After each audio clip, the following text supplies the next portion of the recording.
There are stories buried so deep that even time itself forgot they existed. Not legends, not myths, but fragments of something real, too ancient to remember, too strange to believe, too persistent to ignore.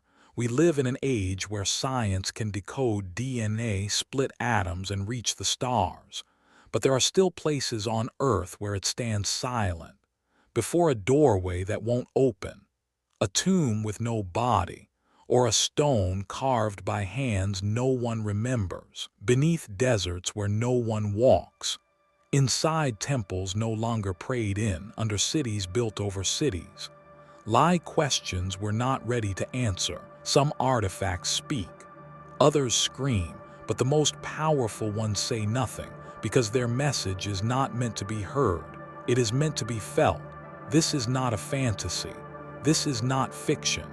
These are the real unsolved archaeological mysteries. And this is part 4, where every artifact breaks a rule, and every mystery asks the same question. What if history is not wrong? What if it is incomplete? The giant underground statue in Jordan. In the vast silence of southern Jordan, in a place where only sand speaks, something impossible was discovered. It was not meant to be found, and yet it was. In 1999, during a routine drilling operation for a pipeline project, workers struck something strange. 7 meters beneath the surface, the drill hit stone, but not random rock. This stone was aligned, flat, and far too smooth to be natural. When archaeologists arrived, they uncovered something even stranger. A statue, 10 meters tall, buried upside down in the earth. No temple around it, no inscription, no explanation. It was just there, waiting. A face that does not belong. As they brushed away the dirt, a face began to appear. But it was a face that did not belong to any known god or king. The eyes were uneven, the lips unfinished, the forehead large and unnatural. The expression was blank, not human, not animal, just something else. One arm reached toward the sky, the other pressed against its torso.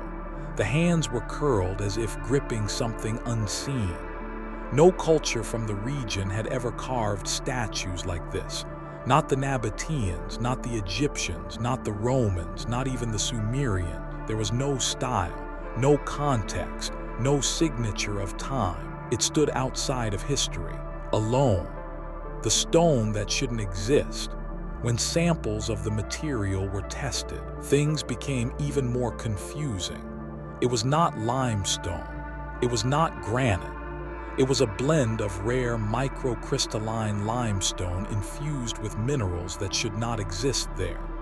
One of them was sarenderite, a gemstone only found in parts of Madagascar, Sri Lanka, and Myanmar. Another was thoriated calcium silicate. This compound does not occur in nature. It is used today in aerospace ceramics. It requires extreme heat and advanced manufacturing. And yet here it was, embedded in a statue that, according to the surrounding soil, might be thousands of years old. To make things even stranger, the statue was coated in a glaze. It was smooth, waterproof, resistant to acid and heat. The kind of coating we use on spacecraft today. How could such technology exist in ancient Jordan? Who made it and why? No way to date it. There were no bones nearby, no wood, no organic material that could be used for carbon dating. The soil surrounding the statue gave inconsistent results. Some layers suggested it was 500 years old. Others said 3000. Erosion and earthquakes may have shifted the ground, or maybe something else buried it. If the statue was placed there on purpose, why was it hidden so deeply? And if it was not intentional, what kind of event could flip a 10-meter statue upside down and bury it whole? Science had no answer, only silence. Not Nabatean, not Roman, not anyone. Some suggested the statue was made by the Nabateans. They were the builders of Petra, masters of stone, but Petra is delicate. Its carvings are symmetrical and beautiful. This statue was not. It was raw, rough, as if it was not meant to be beautiful. Others said it could be Roman, but the Romans never used these materials, and they never buried their gods. There were no ruins nearby, no roads, no settlement, nothing to suggest a civilization had ever been there. Only the statue, the humming beneath. Then came the reports. Workers claimed they felt something under their feet, a low vibration, a deep hum that made the ground feel alive. No sensors detected anything.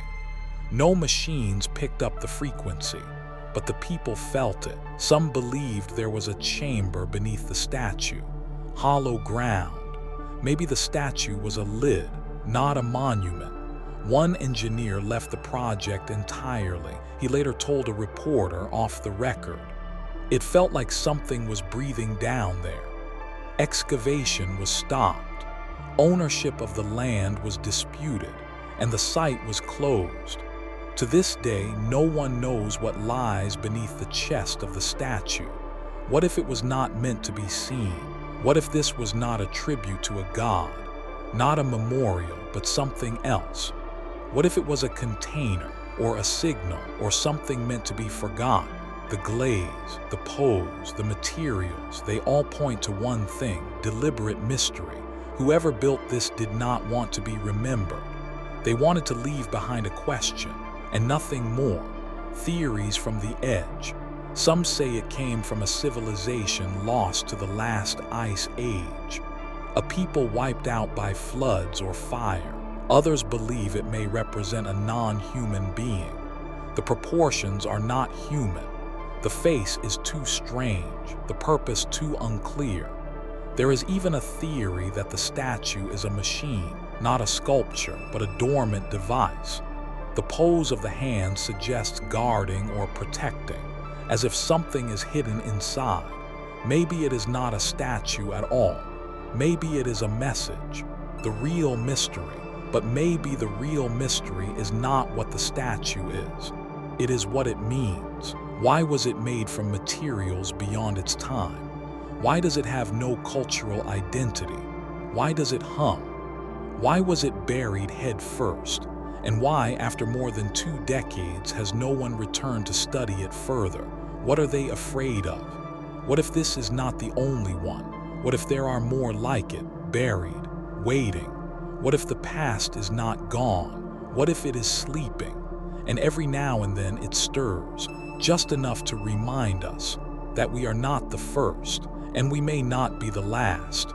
There are things under our feet that refuse to be forgotten, not because they want to be found, but because they know one day we will need to remember. The submerged tomb with no body in Teotihuacan. In the shadow of the Pyramid of the Sun, buried beneath centuries of silence, there lies a tunnel, not carved by accident, not shaped by erosion, but dug with purpose. And at the end of that tunnel is a tomb with no name, no body, and no rest. This is not just an archaeological anomaly. It is a wound in the earth, a scar where the truth was buried and never came back. The city where gods walked. Long before the Aztecs arrived, Teotihuacan already stood. Its name, given by those who came later, means the place where gods were born. But who built it? No one knows.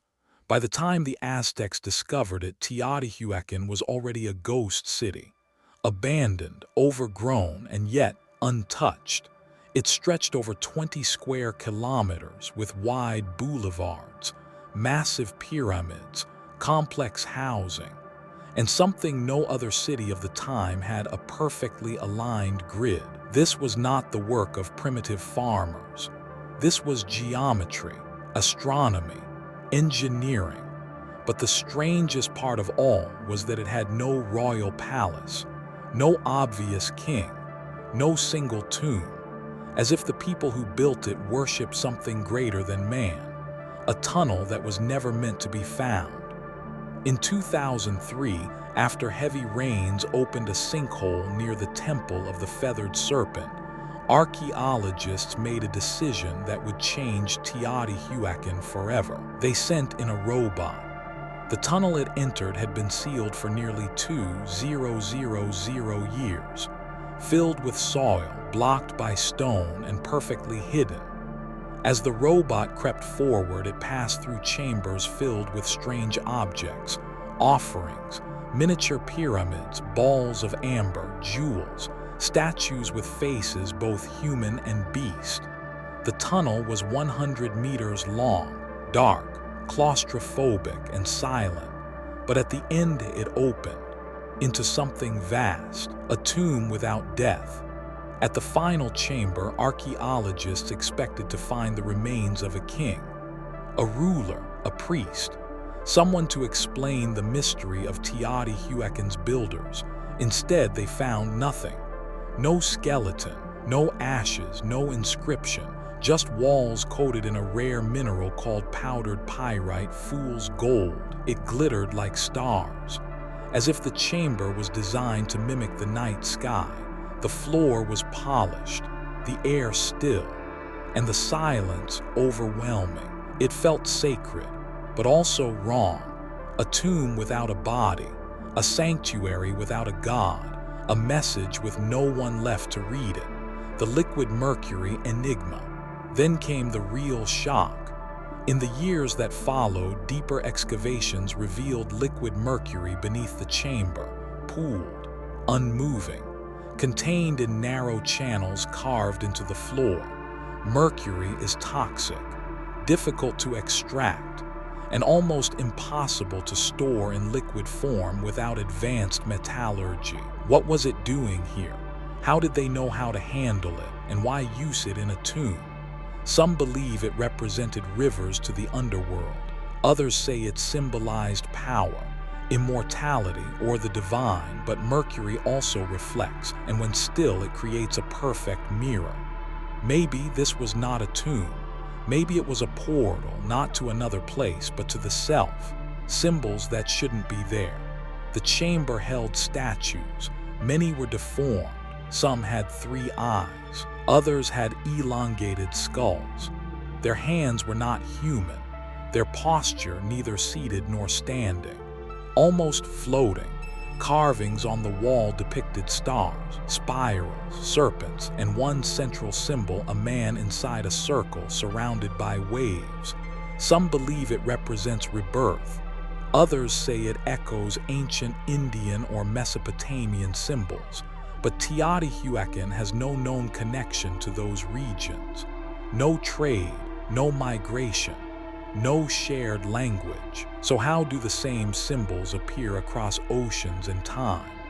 Was there once a shared knowledge, a forgotten unity, or something even more unsettling, a common source? The theory of the artificial underworld.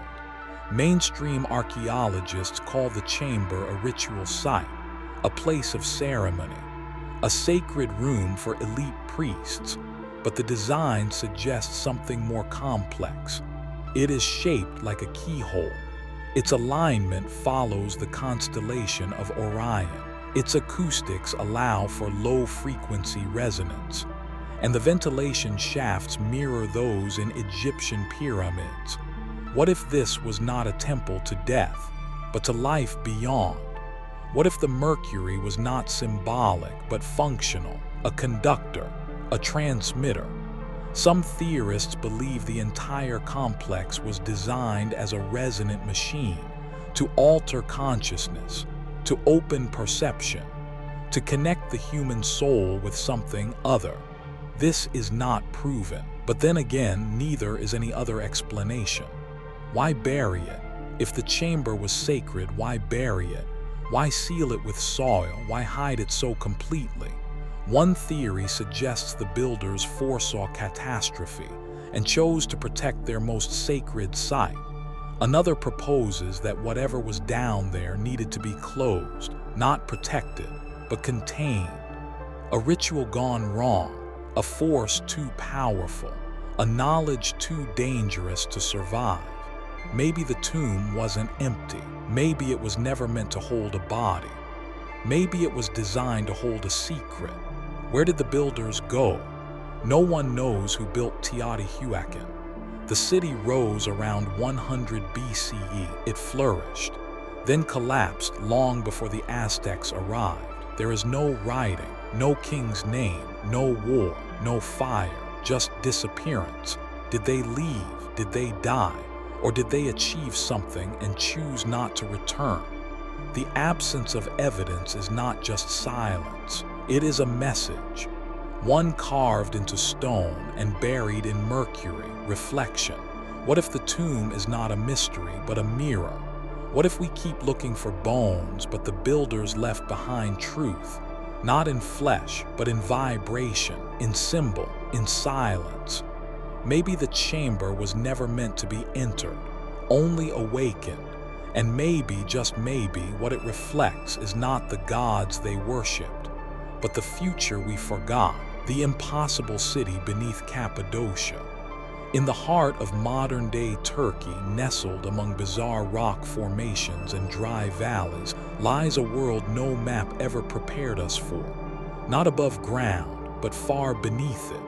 A city carved into the earth itself. A city large enough to house 20,000 people, hidden for centuries. And when finally discovered, it left behind one question.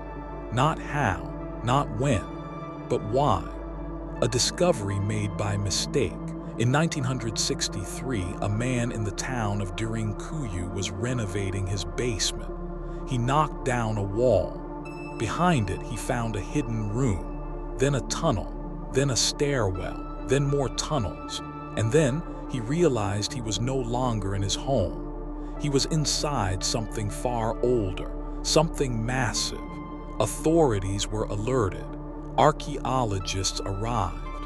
And what they uncovered would change the understanding of ancient engineering forever. The town of Derinkuyu, sitting quietly above ground, was resting on top of a vast underground metropolis, carved deep into volcanic rock. Layer after layer, room after room, tunnel after tunnel, not just a cave, a city, complete with kitchens, wells, wine cellars, chapel, stable, ventilation shafts, and sliding stone doors designed to seal off entire levels. And this was just one city. Soon, more were discovered across Cappadocia, hundreds of underground dwellings, connected by narrow passageways stretching kilometers, all carved by hand, all unrecorded by history, carving the impossible. Volcanic tuff, the soft rock of Cappadocia, is easy to carve but difficult to manage. It can collapse, it can suffocate, it can kill. To carve out a single room is dangerous. To build 18 levels underground is unthinkable. And yet they did it perfectly. The city of Derinkuyu descends over 85 meters. It has ventilation systems that still work, wells that access water without contamination, and corridors designed to confuse invaders, narrow, twisted, and easily sealed. How did ancient people achieve this? What tools did they use? What knowledge did they possess?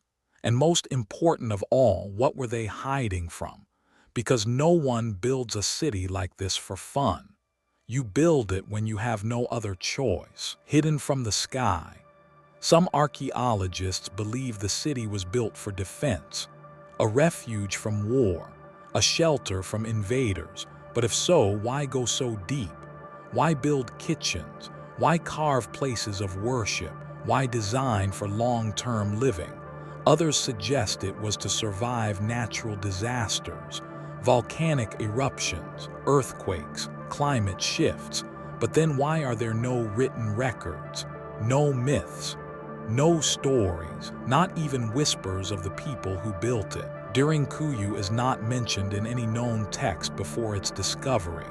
It has no official builders, no dates, No names, it is a ghost city. One that was never supposed to be found. A city without smoke. In most ancient cities, fire is life. Fire for cooking, fire for heat, fire for light. But fire creates smoke, and smoke in an underground tunnel kills. Derinkuyu had a solution. Its kitchens were placed near vertical ventilation shafts. Airflow was so precise that smoke could exit without rising to the surface. No one above ground would see the smoke. No one would know people were living below. This is not primitive survival. This is strategic invisibility. Who were they hiding from? Why did they need to disappear? And how did they master the balance of light, air, and heat in total darkness? Technology without machines. There were no cranes, no drills, no dynamite, no electricity. And yet the floors are level, the columns are balanced, the passageways are mathematically aligned, the airflow is continuous, and the design is intelligent. It's as if they understood the properties of stone at a molecular level, as if they could see the earth like a blueprint. Some rooms are shaped as acoustic chambers. They amplify or dampen sound, not by accident, but by design. This was not guesswork, this was mastery, a hidden network. Derinkuyu was not alone. Just 10 kilometers away lies another city, Kamakli, and they are connected. A tunnel nearly 8 kilometers long links the two underground cities, and many more exist. Over 200 underground complexes have been discovered in Cappadocia. Many are unexplored, unmapped, unexcavated. Some are too dangerous, others are sealed. Locals tell of strange whispers, unnatural echoes, and staircases that descend for hours, then stop at nothing. What lies deeper than the known levels? No one knows, and maybe no one dares. Theories that push the limit. Theory 1, refuge from cosmic catastrophe. Some believe the underground cities were built to survive something not of Earth. A solar flare, a meteor impact, radiation, even an ancient war fought in the skies. This would explain the depth, the secrecy, the silence. Theory 2, Atlantean survivors. Others claim these cities are the legacy of a lost civilization, a remnant of a people who survived a global flood or cataclysm. They took their knowledge underground, not to hide, but to preserve. Theory 3, the Nephilim theory. In certain religious texts, there are references to beings cast down from heaven, giants, watchers, entities punished and hidden. Could the cities have been built to imprison or protect from something inhuman? These theories are not accepted by mainstream science. But then again, neither is the idea that ancient humans could build a fully functional 18-story city under a mountain. And yet, here it is. No graves, no names, no end. There are no burial sites in Derinkuyu. No shrines, no personal inscriptions, no language on the walls. It's as if the city was abandoned, not in a hurry, but completely, as if its purpose had ended, or perhaps was fulfilled. Some chambers are sealed by circular stone doors like millstones that can only be moved from the inside. They are designed to close permanently, not to reopen. What did they lock behind them, or what did they hope to keep out? Memory fades, stone remains. Civilizations rise and fall, languages die, but stone endures. Cappadocia remains quiet, tourists come and go. But the deeper levels of Derinkuyu remain off limits, too unstable, too sacred, or too dangerous. No one knows how deep the deepest chamber goes, or how many more cities lie beneath the earth. But the ground remembers, even when we forget. Reflection: what if Derinkuyu is not just a place, but a mirror showing us what people will do to survive, to hide, to wait.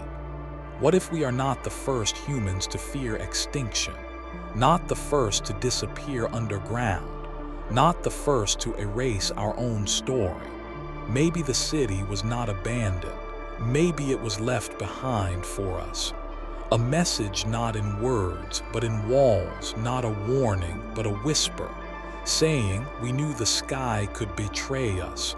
We knew the earth would not protect us, so we went deeper, and we prayed you would remember, and now we have.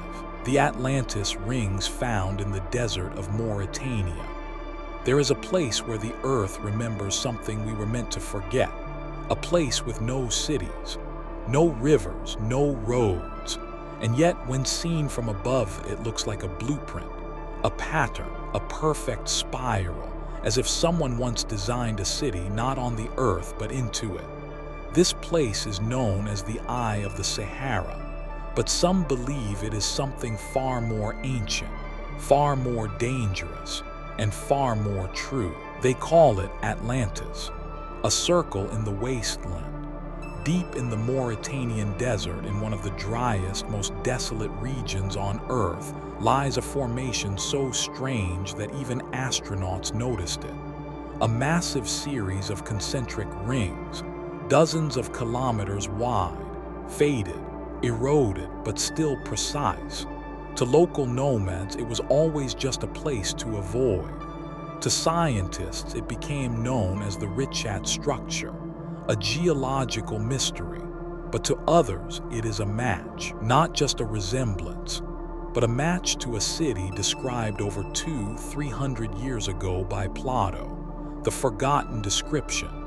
In 360 BCE, the philosopher Plato wrote of a great civilization, a powerful empire, divided into rings of water and land, 3 rings of water, 2 of land, a central island, bridges connecting the rings, walls of red, black, and white stone, surrounded by a plain near mountains with access to the sea. It was called Atlantis, and he claimed it was real, but that it had vanished in a single day and night of earthquakes and floods. For centuries, people searched beneath the ocean. They dove into myths. They mapped the Mediterranean.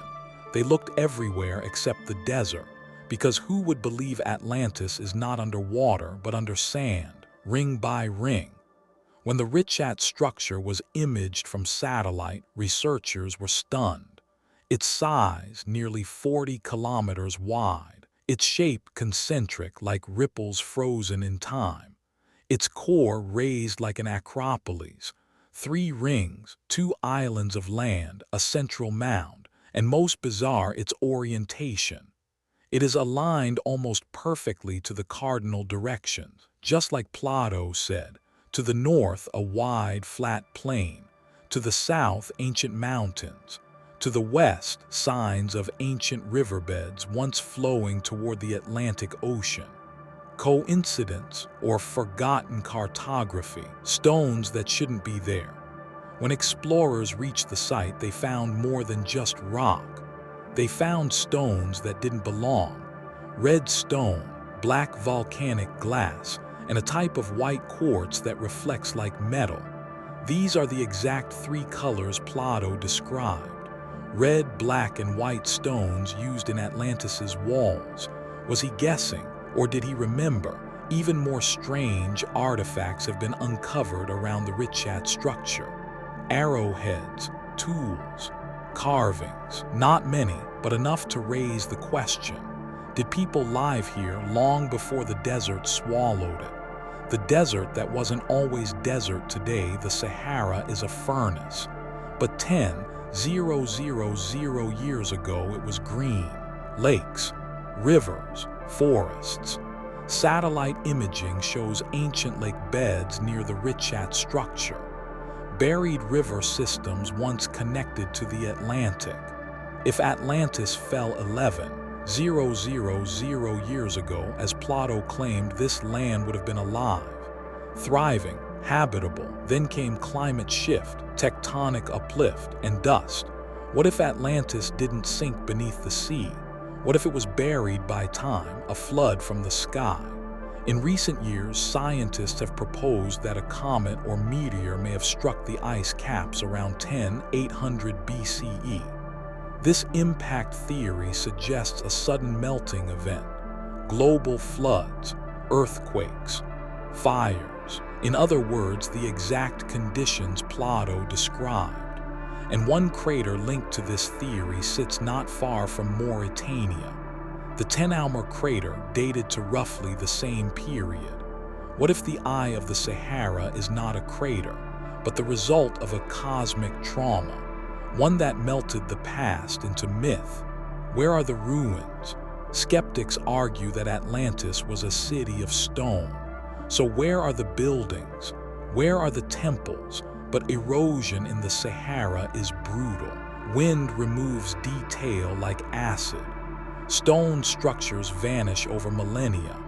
And if the buildings were not built to last but to reflect the cosmos, perhaps they were made from perishable materials, or perhaps the city was not made for us, but for them. Who were the builders? The Richat structure has no name in ancient texts. No empire claimed it, no records describe it, yet it stands, silent, massive, empty. Who designed it? What tools did they use? What knowledge guided them? Some theorists believe it was a global civilization, a seafaring people with knowledge of astronomy and magnetism. Others suggest an even deeper possibility, that the builders were not entirely human, that Atlantis was a bridge not just between land and sea, but between worlds. A pattern repeats. Here's the strangest part. Concentric ring structures appear across ancient civilizations. In Malta, in Peru, in Mesopotamia, in India, even in the symbols of the Celts and Norse. Why? Why do people who never met, who never traded, draw the same pattern? Is it coincidence, or is it memory? A blueprint passed down, a code, a warning. Maybe Atlantis wasn't just a place. Maybe it was a design, reflection. What if Atlantis was never lost, only misread? What if it's been staring at us from space all along? A spiral in the sand, a fingerprint of a forgotten past.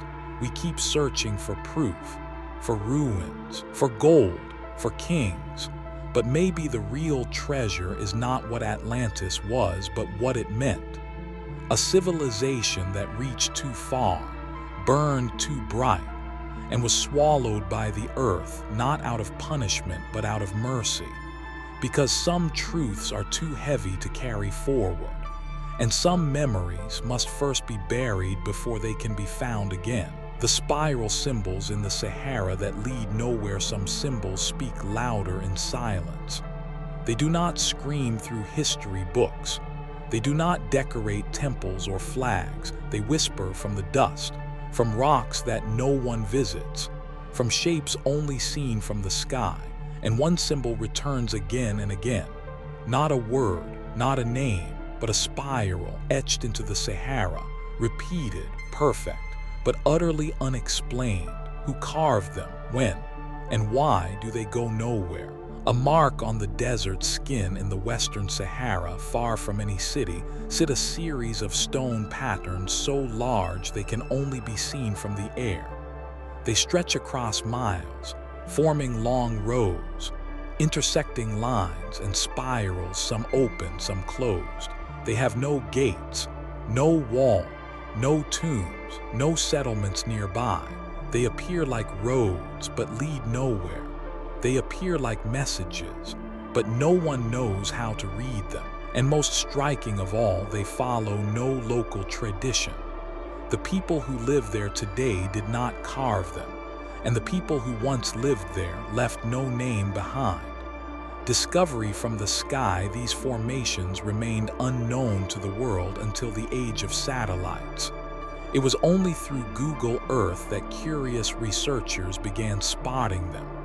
Spirals, circles, geometric lines, all crafted with stone, all placed with precision. Some reach over 100 meters in diameter. Some form long tails of rock piles stretching into the horizon. Others spiral inward like a vortex carved onto the earth. But when archaeologists arrived on foot, they found nothing living. No tools, no bones, no ash, just the stones, still, cold, perfectly arranged. Theories and shadows, many have tried to explain the spirals. Some say they are burial mounds, but no bodies have been found. Others claim they are military markers, but the region has no history of such operations. Some believe they are prehistoric maps pointing to water sources or star alignments. But all those theories crumble under one question.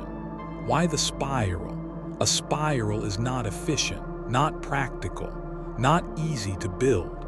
It is symbolic, and symbolism speaks of intention.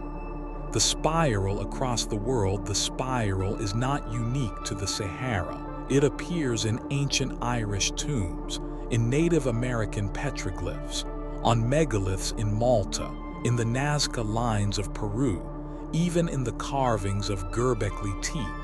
Always the same motion, inward, outward, turning. Why does this shape appear across every ancient culture, before writing, before borders, before memory? Is it the shape of water, of galaxies, of consciousness? Or is it a memory, etched into our bones, passed down through silence? Sound in stone, some researchers believe spirals are not just visual, they are acoustic. That stone spirals can channel sound, resonate, amplify. Others point to frequency maps showing that spirals correspond to vibration fields, that the earth hums in certain patterns and ancient people could feel it. What if the spiral sites are not signs, but tools to interact with the planet, to align with its breath? A technology we forgot how to use because we stopped listening. The dead-end path, one of the strangest features of the Sahara spirals, is that they seem to lead nowhere. Some end in a blank circle, some fade into sand, some point to nothing. But what if that is the point? Not every path must lead to a destination. Some paths are rituals, journeys, meditations. Walking the spiral is a practice found in many ancient cultures. It is meant to focus the mind, to open the heart, to reach inward, not outward. Maybe the desert spirals were not roads, but pilgrimages, not for the body, but for the soul, carved by whom? Dating the spirals has proven nearly impossible. Stone doesn't age like bones. No organic material remains. Some may be thousands of years old, others more recent. But the scale suggests organization, community, memory. And yet, history has no record of a civilization large enough, old enough, or devoted enough to build them. No language, no art, no myths. It's as if the builders vanished before they began, or never wanted to be remembered. The Sahara wasn't always silent 10,000 years ago. The Sahara was not a desert. It was a land of lakes, rivers, wildlife. Some now call it the Green Sahara. Ancient paintings found in Tassili and Ager depict animals long gone, giraffes, elephants, even humanoid figures with round helmets drawn in caves. What were these people doing here? How did they see the world? Why did they draw spirals in the darkness? And when the climate changed, did they leave or did they go deeper? Maybe the spirals are markers for something still below, waiting. The message in the pattern, one hypothesis suggests the spirals form a network. When mapped, they align with star constellations, with magnetic anomalies, with water lines beneath the ground. What if they were not for us, but for the sky? A message to the heavens, written in stone, unblinking, or maybe they are warnings placed where something once happened or will, because some spirals spin inward, others spin out. One draws you in, the other lets something out. And maybe, just maybe, the Sahara is not just a desert, but a locked door. Reflection, the spiral is the oldest symbol we know. older than gods, older than language. It is in our DNA, in our galaxies, in our minds. So when we see it carved in the sand, fading in the wind, we are not just seeing art. We are seeing memory, echoes of something larger, something we once knew. The Sahara spirals may never lead to treasure, or tombs, or temples, but they lead to a question. What did we lose when we stopped walking in circles? The hollow chamber beneath the Great Pyramid that no one can enter. The Great Pyramid of Giza is the most studied monument on Earth, and yet it still holds secrets no one can touch. One of those lies not above, but below. In 2017, scientists used cosmic ray muon scanning to peer inside the pyramid. A non-invasive technology, a new set of eyes, and what they saw stunned the world.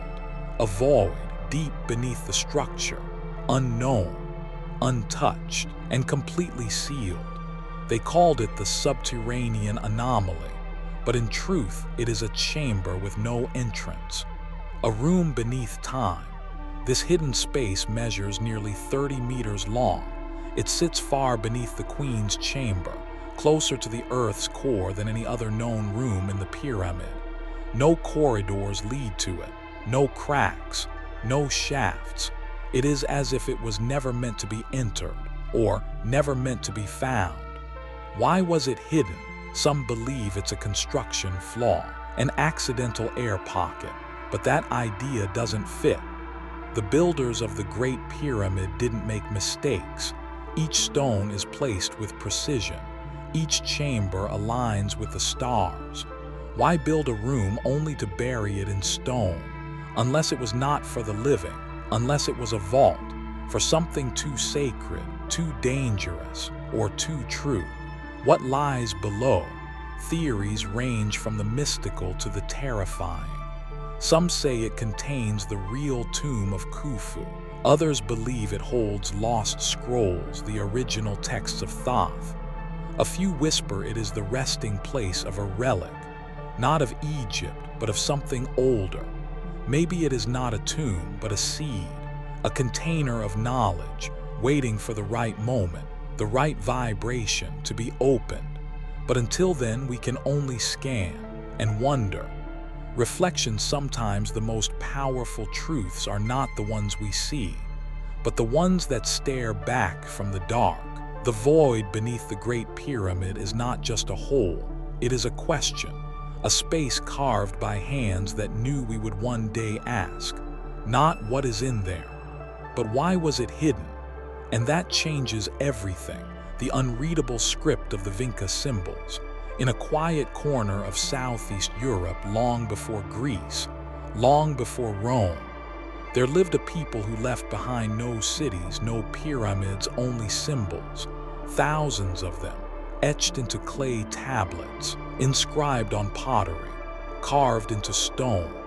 Known today as the Vinca symbols, they date back nearly 7,000 years, and no one can read them. Not because they are too complex, but because they do not fit.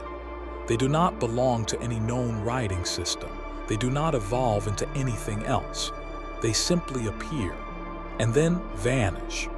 Older than writing, mainstream scholars place the invention of writing in Mesopotamia around 3,200 BCE, but the Vinca symbols predate that by 1,500 years.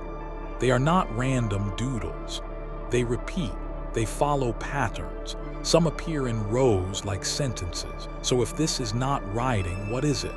A ritual code, a forgotten language, or something meant to be felt, not read. The civilization that shouldn't exist, the Vinca culture, thrived along the Danube River. They had agriculture, advanced pottery, metallurgy, and yet their symbols never spread, never transformed, never conquered.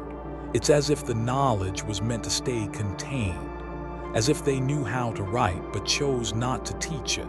Why? Were they hiding something or protecting us from it? Echoes elsewhere. Some of the Vinca symbols resemble glyphs in Sumer. Some match carvings in Neolithic China. Others appear similar to markings in Easter Island's Rongorongo script, but there is no known link, no trade, no travel. So how do the same symbols appear across the planet? Is there a shared memory, a forgotten teacher, a pre-language language? Reflection: maybe the Vinca script was not made for us. Maybe it was not made to be spoken or even read. Maybe it was meant to awaken something, to remind us that not all messages are letters. Some are vibrations, some are keys, and some are waiting for us to become the kind of beings who can understand them. The symbols remain, staring back, in silence, as if to say, when you're ready, you'll remember. Across deserts, beneath pyramids, in stone spirals and hollow tombs, we've seen things that do not belong. Not because they are impossible, but because they are too perfect, too intentional, too silent. Somewhere along the way, we decided that progress means forgetting. Forgetting that the earth has memory. Forgetting that mystery is not an error, but an invitation. Every unexplainable chamber, every spiral that leads nowhere, every symbol we cannot read, is not just a dead end. It is a door, but only for those who stop asking, "What is this?" and start asking, "Why was this left for us?" Because maybe the ancients weren't trying to preserve their knowledge. Maybe they were trying to protect ours, a seed buried in stone, waiting for us to grow into the kind of minds that can unlock it. And maybe, just maybe, the true mystery is not what lies beneath the ruins, but what has always been buried inside us, ready to awaken.